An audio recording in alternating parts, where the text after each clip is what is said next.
সরকারের ব্যর্থতা।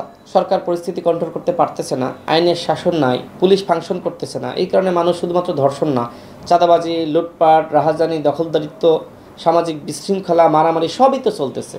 এই যে একজন উপদেষ্টা বলেছেন যে দেশে এখন যুদ্ধ চলছে, যুদ্ধ অবস্থা কেন বলতেছেন? কারণ তিনি বুঝতেছেন যে দেশের অবস্থা খুবই খারাপ।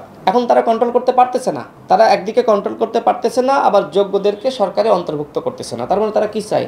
তারা ইচ্ছাকৃতভাবে যুদ্ধ লাগিয়ে রেখেছে। দেশে ধর্ষণের ঘটনা ঘটছে, এটি সবসময় ঘটে, নতুন না। যেহেতু একটি ঘটনা আলোচনায় এসেছে, সেই কারণে সিরিজ ঘটনা আমাদের সামনে আসতেছে।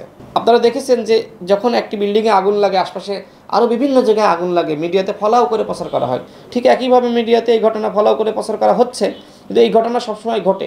সমাজে এই ঘটনাগুলো আমরা দেখেছি টাকার বিনিময়ে বা পারিবারিক মীমাংসা করা হয় পারিবারিকভাবে, অথবা সালিশিভাবে মীমাংসা করা হয়। কিন্তু এই ঘটনাগুলো সবসময় ঘটে। এটি শুধুমাত্র এখনকার ঘটনা না যে এখন শুধুমাত্র একজন শিশুকে ধর্ষণ করা হচ্ছে। এরকম অসংখ্য শিশুকে প্রায় প্রতিনিয়ত আজকে নির্যাতন নিপীড়নের শিকার হতে হয়।